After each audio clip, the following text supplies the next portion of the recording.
Hi, everyone. I'm Amy Lee Miller. Welcome to Empower Hour Topic Sessions. I'm really excited about today's topic. So, last week I talked a little bit about resumes and best practices and tips on how to best present yourself with your resume. And today I want to talk about how to do that with the interview process. So, I have a lot of experience years in recruiting. And so, part of what I do as a recruiter, in addition to partnering with my hiring manager clients, is work closely with my candidates and coaching them throughout the process. So I usually try to connect with each candidate before each step in the interview process to help them best prepare. And one thing that I often notice is that I'll get very similar or often the same kinds of questions from candidates who are career up-and-comers as well as experts in their field with more than 20 years of experience. So I thought it might be helpful to hop on and share some best practice tips on how to best prepare yourself for the interview process. So let's get to it. Oh, one more thing. Just want to mention my book right here, Ready, Set, Recruit, The Hiring Manager's Guide to Recruiting with Confidence.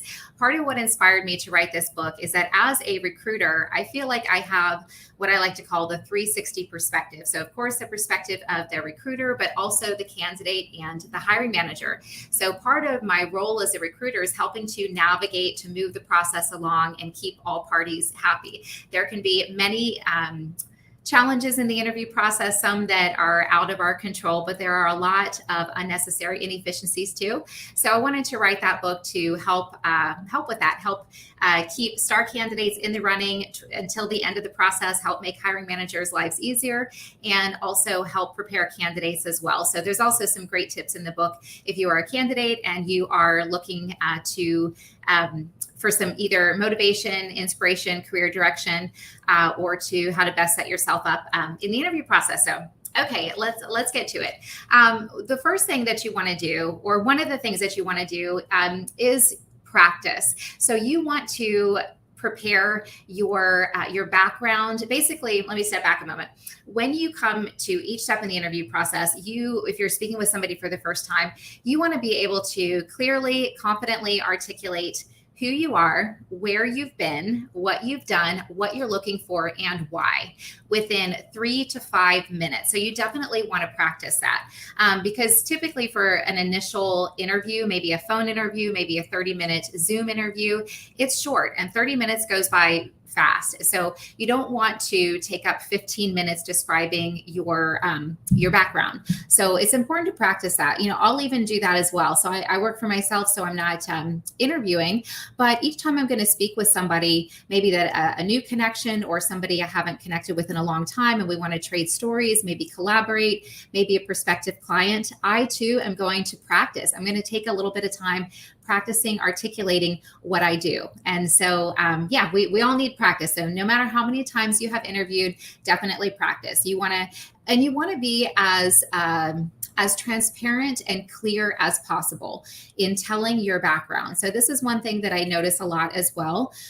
Candidates want, and they'll do this with me on the phone too as a recruiter, trying to fit themselves inside a box of what the hiring manager or the recruiter is looking for, instead of just coming out with, this is my exact experience and this is what I'm looking for. And the problem with the first scenario there, where you're thinking about your experience, like for example, I will often, not often, always, my initial question when I speak with a candidate, I want to know about them.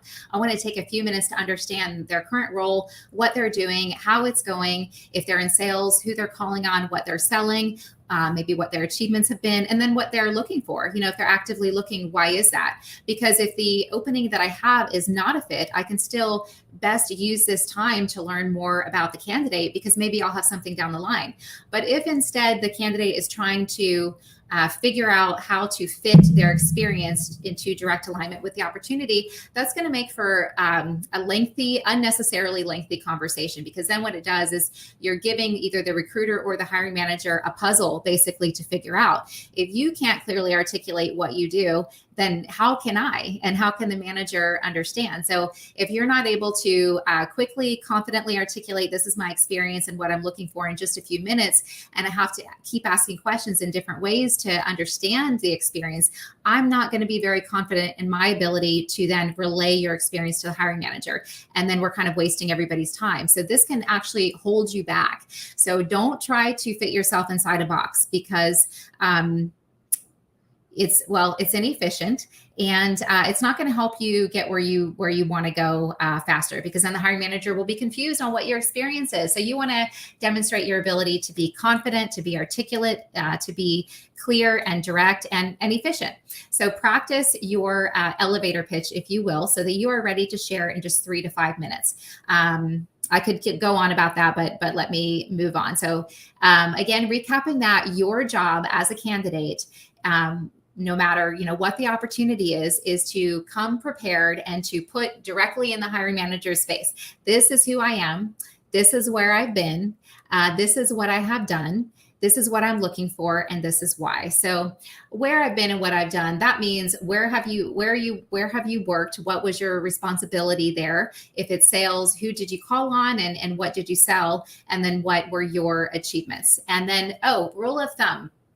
You always want to be specific but brief throughout the interview process. So with all of your questions, you want to be specific, but you also want to be brief, because that shows that you are being considerate of the hiring manager or the recruiter's time. Whoever scheduled the interview, that is who is in charge of the call or the interview. So they need to be able to guide it in a way that they can cover everything that they need to. And so if you're going on tangents, or they're keeping having to ask the same question over and over in maybe a different way to get their answer, that's taking up more time, than what they have time for. And then they're less likely to get everything covered that they need to. And so then they may not move you forward to the next step in the interview, because they may not have had time to come away with the information that they need. So always be specific.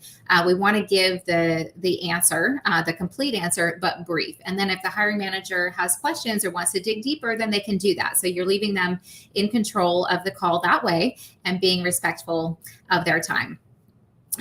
Questions. I also often get this same question on questions, which is, what are good questions to ask? What questions should I ask in the interview? And I get this question from candidates who, again, have more than 20 years of experience in their field, as well as up-and-comer candidates. So I always recommend you want to take a step back and you want to ask yourself, what is it that I really want to know? Get curious. And actually, one of my former hiring managers, when I was in medical sales, and we were talking about, I was still kind of new to medical sales, we were talking about prospecting. And he gave the same advice. He said, when going into an account or preparing to go into an account, you want to ask yourself, what is it that I really want to know? So good questions to ask are questions that you want to know the answers to. So if it were me, I'll give you some more specific hints here, but definitely make your questions your own. You don't want to have generic, questions that are not really genuine and authentic, because a good hiring manager, as well as a good recruiter, is going to be able to tell. If your questions are not questions that you really want to know the answers to, then it kind of feels like you're just going through the motions and maybe you're not really interested. So if you are really interested, what do you need to know in order to know that you want to move forward to the next step? So if it were me, I need to know that I'm going to be happy in the role. And so I want to be able to envision myself in the day in the life so that I can understand if I'm going to like it. So that's number one. I mean, once you get to the point where you're going to have an interview with a recruiter or a hiring manager, you likely know the job title, the space, and the money. So if that all aligns, okay, well, what else, do you need to know? So the kinds of questions that you ask are very telling of if it could be a potentially, a good fit. So ask questions that are relevant to the specific role and the step that you're at in the process. So if you're in sales, I reference sales a lot because sales is my background, and I also do a lot of recruiting for medical sales roles, other roles too, such as, medical affairs, marketing, leadership, but a lot of sales roles. So so you want to be able to envision yourself in the day in the life. What are you going to be selling? Maybe what's the dynamic of the role? Maybe what are some of the opportunities and challenges in the space, company culture? And so also in preparing your questions, it might be helpful for you to get a little bit curious about yourself and spend some time focusing on what you need in order to be happy in a role. So when I was graduating college or getting close to graduating college, for example, I was thinking about honestly, I was kind of freaking out about what kind of role I was going to find because I was waiting tables all during college and for years after. And I wanted to do something more, but I really liked certain aspects of waiting tables. So you've got your own section, you're in control of your own section. I liked that. I like to run my own thing. And I like freedom. I don't like sitting behind a desk. I like to be up and about. Although I can sit and write for a long time, I can sit and focus on my recruiting work for hours at a time, but it's different because it's just for me. So knowing that about myself, that helped guide me ultimately to get into outside sales. I was really worried about not being able to find something that was not going to be an office job, because I'm not comfortable sitting behind going to an office and sitting there all day. I really don't like it, and I would be very unhappy. So get curious about yourself, what you need to know to understand if you're going to be happy. So for example, if you like, there's big companies and the culture in a big company is going to be quite different from the culture in a small company or in a mid-sized company. So get to know yourself better so that you know what you like, and you can then ask the kinds of questions that are going to help you discern if it's the right move for you. Because even though it's human nature to want to be wanted and we want to move to that next step, my question for you is, do you really want the opportunity? Do you know enough about the opportunity, the leadership style, what the day in the life is like, to understand if you're going to be happy for the long run? Because you don't want to jump just to be wanted. It seems like a good opportunity. And then once you get into the role, you learn maybe that you didn't ask enough questions to understand if it's what you wanted. And now maybe it's not, the right fit. Also, just going back to the first point that I made about, coming to the interview, being very transparent. This is my experience. This is what I'm looking for. This is why. You want to make sure that you share all of that accurately, and sometimes we check all of the boxes and it's not the right fit for another reason. Sometimes I tell candidates this a lot. We check some of the boxes, not all, and it's still a great fit. So typically hiring managers are looking for, and recruiters are looking for some of the boxes to be checked. All of them don't have to be checked. But if you are, I'm going to say, making the mistake of trying to fit yourself inside the box of what the hiring manager is looking for, rather than asking enough questions and doing enough of your own research to understand if the opportunity is what you are looking for, you might find that it's not a fit once you get there. And something that is not a fit today is not going to be a fit a year from today. So you don't want to try. That's another reason you really don't want to try to fit yourself inside a box that isn't a right fit, because then you'll wind up in the same situation looking again, and then you'll have that movement on your resume.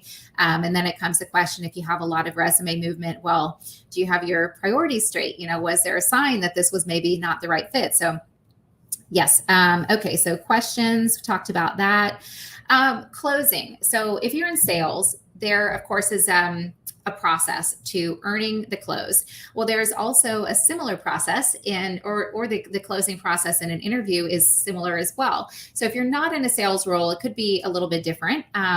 Could vary, somewhat. But if you are in a sales role, the hiring manager is looking for you to demonstrate your ability to close. So how you conduct yourself throughout the interview process is how you are basically going to conduct yourself in the role. So you are demonstrating that, throughout the process. So you definitely want to put your best foot forward. So closing can feel uncomfortable, for a lot of us, scary, but it doesn't have to if you have earned the close. So there are steps to the process, and then that it's time to close. You've secured the deal because you took it step by step, gaining buy-in throughout. So in an interview, even if it's a short interview, towards the end of the process, hopefully you've earned the right to ask for the next step in the process. And that's the close in an interview. So you definitely want to do that, but here's how you want to do it. These are some general tips and you make them your own. You always want to be yourself. But first you want to express your interest in the opportunity, towards the end of the conversation. If you would like to move forward, if you are genuinely interested, let them know and that you feel like you'd be a good fit and why. So that's the step number one. And then step number two is to ask their thoughts. You want to uncover if they think as well, if they agree that you might be a good fit. And there's nothing to fear there. If you want to try to take fear out of the equation by understanding that the right opportunity, as long as you're presenting who you are, is going to align. So in order to attract the right opportunity, stay curious and get excited. Send that positive energy out there. Know what it is you want. Keep going for it, and just put that energy out there and be yourself. And you're going to attract, what you're looking for. If you're being yourself. So yeah, you want to find out, if you're closing a customer, you want to understand if they have any hesitation. A lot of times the customer is not going to tell you if they do, they're just going to say no, but that's your job to try to uncover if they do, because then you can address it. So maybe the hiring manager does have, so ask their thoughts. And then if they do have a hesitation, they may or may not share it with you, but if they do, great, because then you have an opportunity to address it. You can always clarify if you need, and that goes for throughout the entire interview process. If you're not sure you understand a question, really make sure you're actively listening, but no problem with clarifying. The ability to clarify saves time, and then you're demonstrating your ability to be efficient and respectful, self-aware, socially aware of the other person's time. Because I've seen this happen too, where I'll ask a candidate a question and they, I guess, don't understand the question. Maybe I needed to phrase it differently, but they will go on a long tangent about something that is not at all the question that I asked. And then we've eaten up 3 or so minutes. So then I have to re-ask the question. So make sure that you're paying attention, actively listening, and then clarify if you don't understand. There's nothing wrong with that. That's a positive skill. It's a good skill you want to be able to do. So address and overcome any challenges. And then it is stronger to know what you're asking for. So what is the next step in the process? That is step number 3. And then step number 4 is to ask to be moved forward to that step. So that you want to put in your own words, whatever feels comfortable for you, but you do want to do it. And it will feel less uncomfortable if you have done a good job of going through the step-by-step process. And then you get to the end and if it's a good fit and you feel really excited about it, it'll be easier to close. I am so excited about what we talked about today. And now, from what I've researched and then our conversations today, just for example, I'm even more excited about the opportunity, and I would love to move forward. What do you think? Do you think that I might be potentially a good fit? And then, see what they say. And if there's, again, you never, ever want to try to finagle your experience to fit what they're looking for. It just wastes time, and it probably annoys the hiring manager. I'll be honest, it annoys me because it wastes time. Just tell me what your experience is. If I have to figure out a puzzle, how much time do I have to figure out a puzzle? Why can't you just tell me exactly, what it is you do? So don't be afraid. The right opportunity you will find the right opportunity as long as you're being yourself. And then the close is, I would love the opportunity to move forward. What do you think? Would I be able to move forward to the next step in the process, or can we schedule that, or can I have your commitment? But make that your own so that you feel comfortable. A close is not, okay, great, I'll look forward to hearing from you. That's just not a close.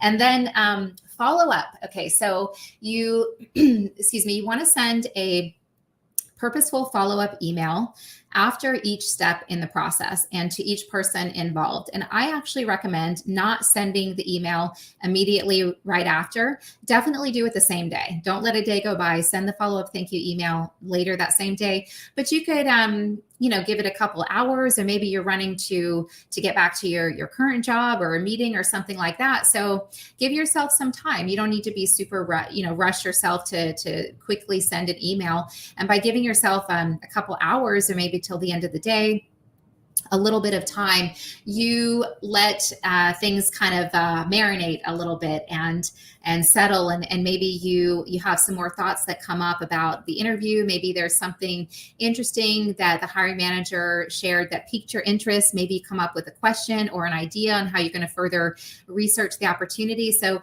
you'll get more ideas as you let some time pass after the interview, just a couple hours or so.